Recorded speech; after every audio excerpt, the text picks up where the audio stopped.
The story begins with Ingrid Marie Ron Saville, born on August 2nd, 1975, in Renton, Washington. She was the only child of her devoted mother, Georgia Boss, who was her sole immediate family.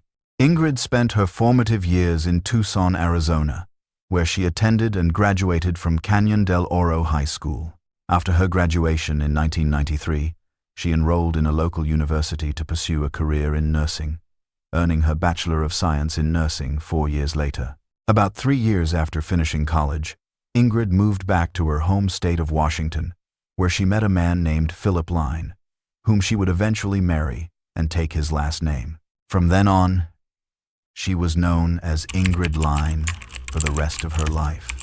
Her world was soon filled with the joy of motherhood, with the arrival of her daughters, Reese, followed by Brooke, and then Noel, each born 2 years apart. Her daughters became the absolute center of her world, giving her life purpose and happiness. But around 2014, Ingrid and Philip's marriage started to face serious challenges, which led to an amicable divorce and a shared custody agreement for the girls. Despite the end of her marriage, Ingrid's vibrant and energetic personality never faded.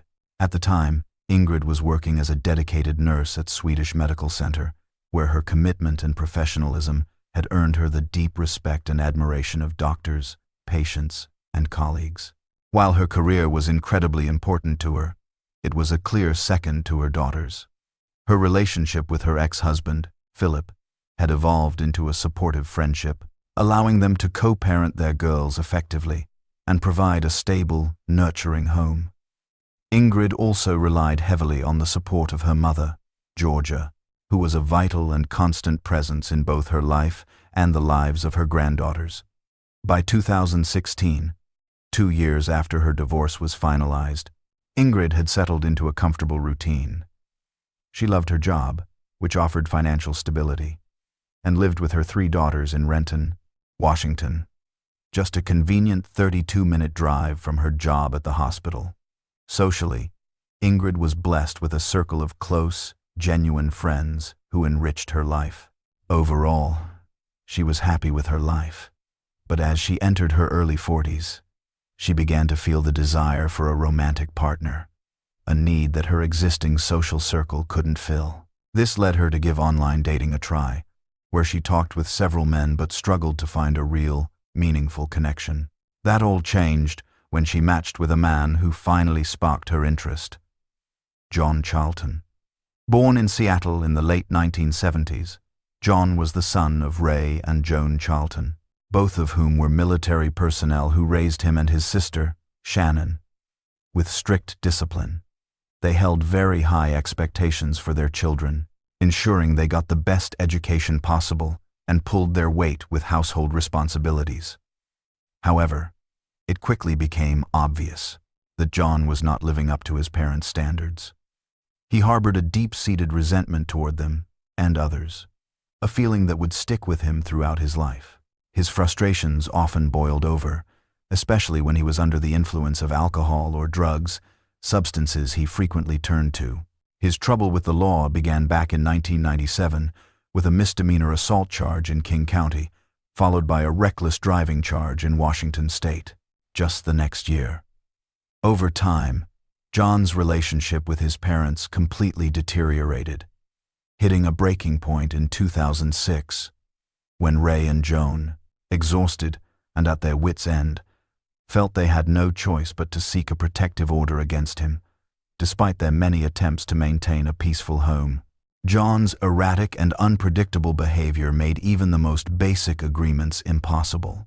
His increasingly threatening and aggressive demeanor is what ultimately prompted the request for the protective order.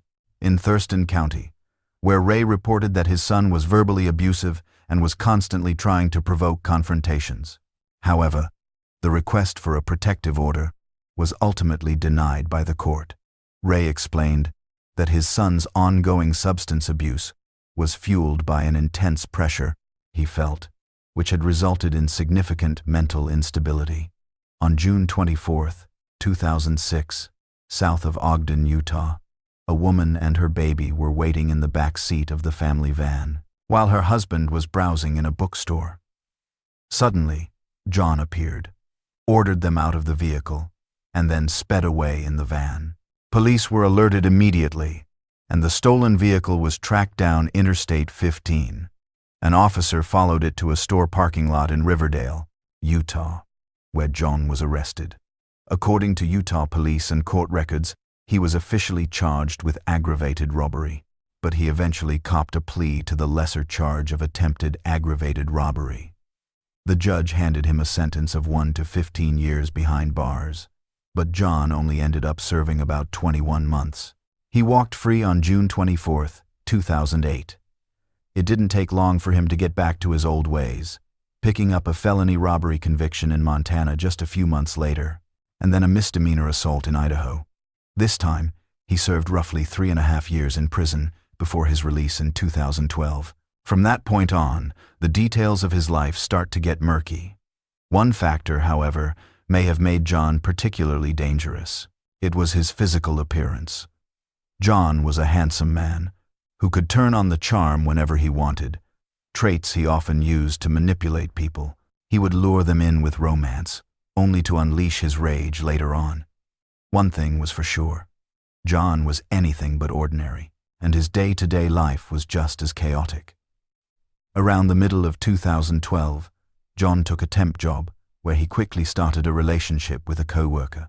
At first, she was captivated by his charm, but there were subtle red flags in his behavior, something unsettling that she just couldn't put her finger on. It was enough to make her wary.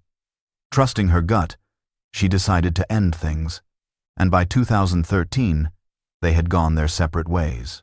In the aftermath, several other women came into John's life, though their identities are being kept confidential for their own safety. These women were later interviewed by the police. They were asked about John's criminal past and his personality. In their statements, his ex-girlfriends painted a chilling picture of aggressive and dangerous behavior, and they recalled him admitting to serious crimes, claims that authorities were actively working to verify. To put it simply, John's life had zero stability, personally or professionally. He was essentially a homeless day laborer, crashing on the streets or at the homes of ex-girlfriends, the ones he managed to stay on speaking terms with. To most acquaintances, John seemed like a quiet guy, but when alcohol was involved, or other substances, he became a completely different person. This volatile personality, paired with the good looks that often worked in his favor, was exactly how he crossed paths with Ingrid on an online dating site. After messaging back and forth and feeling a spark, they agreed to finally meet in person. Their first date was set for Friday, April 8th, with a plan to catch the Seattle Mariners opening game and, if the vibe was right, grab a few drinks afterward. The night before, Ingrid excitedly told her friends about her plans and made arrangements with Philip to look after their daughters. That evening on April 8th, John and Ingrid went to the baseball game, which started just a little after 7 p.m. They had a good enough time to decide to keep the night going at a bar nearby. At around 10:35 p.m., Ingrid texted a friend, telling her that things were going well with her date, but that would be the last good moment of the night, as things were about to take a horrifying turn. The connection she thought she was building was a deadly illusion. Ingrid's decision to invite John back to her house would be her last. Tragically, her night ended in unimaginable violence. The charming man from the internet was gone, replaced by a monster who revealed his true, deadly nature. He took her life right there in her own home. He then committed an unspeakable act with a sharp tool from her own garden. After cleaning every trace of his crime, he placed her remains into plastic bags from her kitchen. He then grabbed Ingrid's car keys, got into her 2015 Toyota Highlander, and drove into Seattle to dispose of the evidence. It's believed John kept drinking after getting rid of her body, as he never showed up at his ex-girlfriend's house that night or the next morning, even though she was expecting him early Saturday. Meanwhile, that very same morning, Philip pulled up to Ingrid's house around 10 a.m. to drop off their daughters. He knocked on the door again and again, but there was no answer. As he looked around, he noticed Ingrid's car, which was always parked out front. was missing. This immediately set off alarm bells. He knew she had the day off, that's why she'd made plans the night before. Ingrid had always been a completely devoted mother, keeping her daughters as the center of her world. And she was always home when Philip brought them over, no matter how late her night had been. Philip knew something was off. Ingrid would have called if she wanted him to keep the girls longer, and her silence was alarming. He banged on the door and called her cell phone over and over, but got no answer. His next move was to contact Ingrid's mother, Georgia, who rushed right over. Using a spare key Ingrid had given her for emergencies, they stepped inside and immediately saw that Ingrid's wallet, purse, and cell phone were all left behind. But Ingrid herself was nowhere to be found. Georgia quickly checked her daughter's phone and saw the last texts were from a man named John about their date the night before. She immediately sent a message to John, asking if he knew where Ingrid was. He texted back that they had gone out, but went their separate ways after the game so Ingrid could get home. She told John that the police would need to speak with him, since he was probably the last person who saw Ingrid. After that, he went completely silent, which pushed Ingrid's mother to call the authorities. A few hours later, as police were just starting their investigation, a Seattle resident was about to make a gruesome discovery. As he was taking out his recycling, he noticed 3 white kitchen bags at the bottom of the bin, which was clearly wrong, since kitchen trash is organic and doesn't go in recycling. He reached in to fix the mistake. When he lifted the first bag, he was struck by how heavy it was and how professionally it seemed to be wrapped. Seconds later, he recoiled in absolute horror as he saw the clear outline of a human face pressing against the plastic. In shock, he called a neighbor to confirm he wasn't seeing things, and both stood there in disbelief. After a call to 911, police and forensic units were on the scene in minutes. Inside the 3 bags were human remains, a leg and foot, part of an arm, and a head. Back in Washington, as panic ripped through Ingrid's friends and family, they took to social media to blast out alerts to the community, authorities, and the media about her disappearance. Suspicion immediately fell on the man she had just gone out with. Meanwhile, John went over to his ex-girlfriend's house. She noticed he had a busted lip, but he just brushed it off, saying he got it during an attempted mugging the night before. He then went out to a bar. At that very moment, Seattle police got word that their counterparts in Renton were investigating a missing woman, a case that was already blowing up on social media. This new information allowed authorities to connect the dots, comparing the photos being shared online with the remains they had found. They confirmed the remains belonged to Ingrid.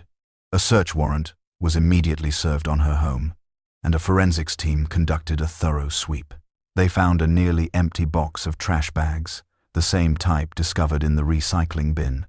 They also found traces of blood in the bathtub drain, but the most damning piece of evidence was a pruning saw, smeared with blood, tissue, and bone, just leaning against the bathroom wall. A look at Ingrid's computer confirmed she had bought tickets to the Mariners game.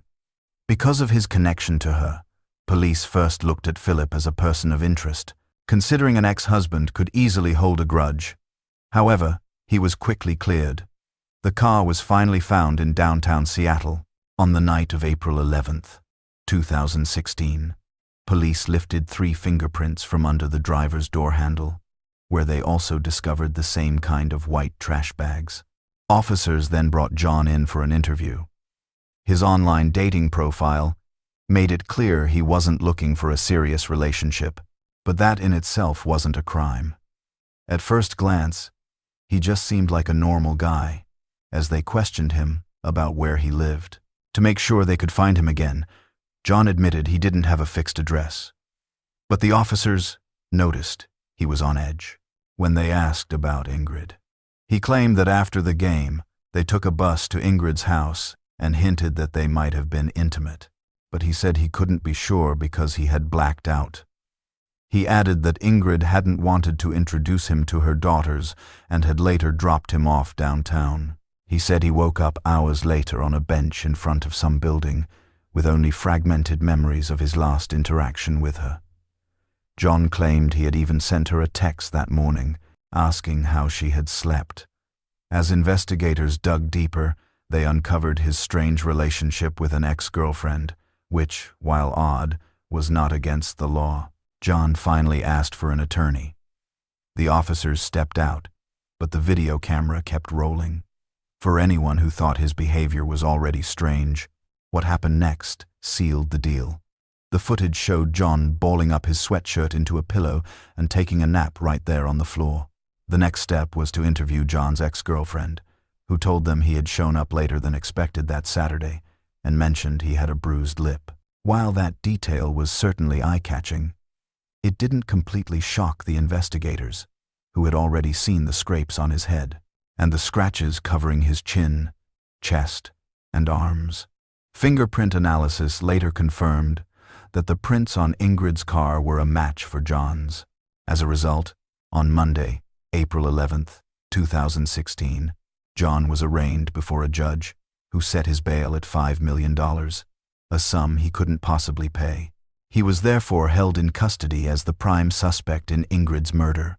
Several of John's old friends and former partners came forward to help law enforcement, and a massive search for the rest of Ingrid's remains was launched, bringing in the FBI and other regional agencies due to the horrific nature of the crime.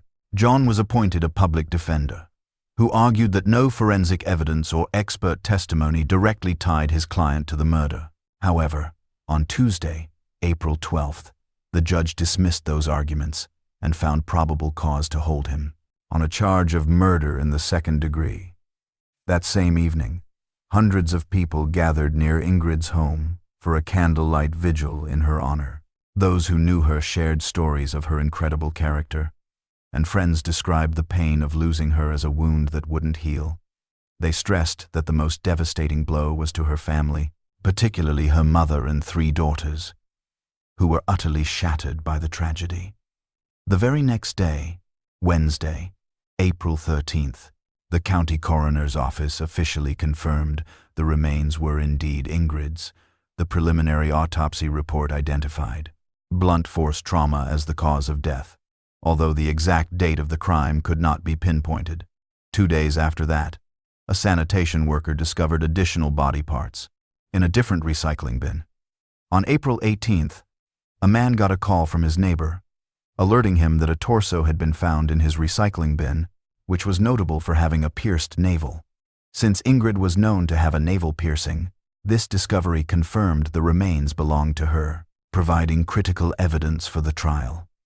Police returned to Ingrid's house and took apart some of the plumbing, discovering more blood inside the newly exposed drain trap. They also used luminol, a chemical that reveals the presence of blood, which proved that the crime scene had been intentionally scrubbed clean. Despite the initial findings from the preliminary autopsy, a more thorough examination by the forensic pathologist uncovered additional details. Tiny traces of bleeding were found in Ingrid's eyes, and marks on her neck confirmed she had been strangled. Her body was then dismembered right there in her own home. The toxicology report came back clean, showing no drugs in her system, although her blood alcohol content was 0.74. On October 2nd, 2017, inside a King County courtroom, John pleaded guilty to first-degree premeditated murder.